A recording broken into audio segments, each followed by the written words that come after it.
Well, for a bit more analysis on the Wisconsin primary and the U.S. presidential campaign, I'm joined now on the set by author and U.S. political analyst Yannick Mireur. Thanks so much for coming in to talk to us. What are your thoughts here? Do you think the vote in Wisconsin was more for Ted Cruz and his campaign or against Donald Trump?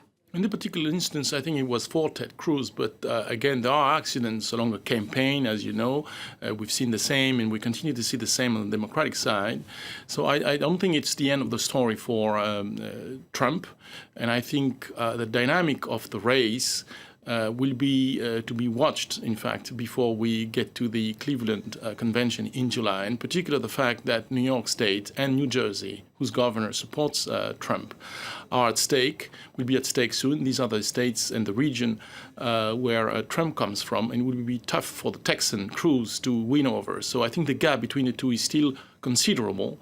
Everything will be played out in July at the convention. It is pretty clear right now. But the dynamic between now and then will define the balance of force between the candidate and the dynamic between them and the Republican Party as well. Explain to us a bit more about this convention in July as we're going toward what might be called a brokered convention, an open convention. How different is that from what we've seen before? And when you say it will all play out there, what do you mean? First of all, that the Republican National Convention, which is and the committee of 66 members, has to define the rules in terms of how the delegates are bound to candidates after such and such ballot, the first round, second round, third round, maybe, if no candidate emerges after those rounds, and a number of other rules that they will have to define. That's point number one. Point number two, an open convention would mean that outsiders sort of could, at the last minute, run for the nomination, but Paul Ryan, the Speaker of the House, has excluded that. But see what happens between now and then. So there are many, if you want, formats, scenarios that are possible at that convention, and the devil is in the detail, and that's why Donald Trump, as you may have seen, has already anticipated on that, pointing out the Republican National Convention and how the establishment will try to sort of, push with technicalities in favor of their candidate, Ted Cruz. Well, it's interesting you talk about Ted Cruz being the establishment candidate. There we can see the numbers of the delegates where they are at the moment. But in truth, when you look at the big picture of who Ted Cruz really is, he's really not an establishment candidate either.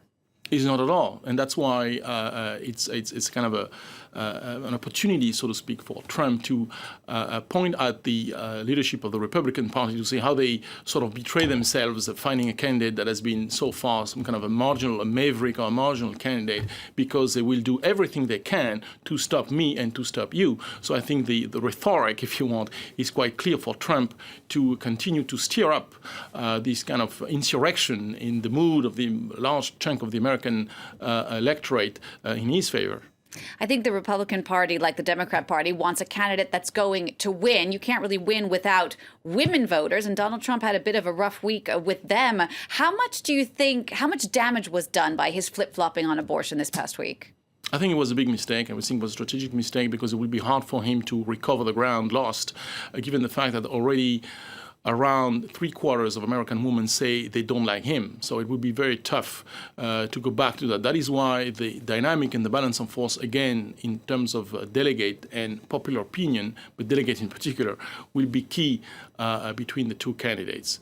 And it's a pity, if you want, from a strategic point of view, because he could have, I believe, built a reasonable constituency among American women.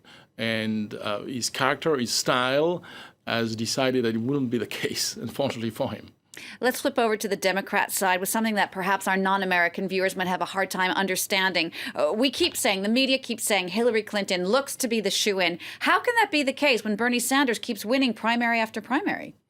But the lead, again, is a bit like the Republican side. The lead that she has, she's enjoying, will be maintained, I believe, until the end. And she has the bigger chance still in terms of organizational skills, fundraising capacities, etc., to clinch the nomination. I don't think that will be a big surprise. But in what condition she wins will define the strength of her candidacy as a Democratic candidate against whoever wins the Republican nomination.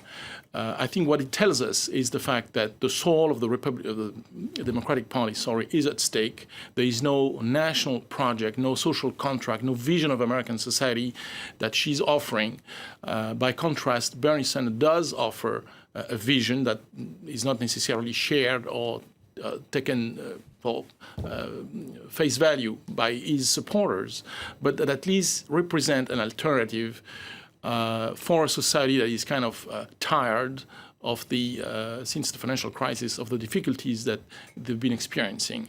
And I think the positive aspect, if you want, of that campaign is the fact that money doesn't solve everything, that you still have surprises. You still have a Trump completely outside of the political sphere. You still have a Bernie Sanders who is completely marginal in the political field, who can emerge and set the tone of the campaign. And that is, I believe, the most important lesson to be learned from that campaign, that also Hillary Clinton, when she will win, because I think she will win the Democratic nomination, has to incorporate in her own rhetoric and thinking and political offer, if I may say so. All right, Yannick, thank you so much for coming in to speak to us. That's Yannick Mireur, a U.S. political analyst.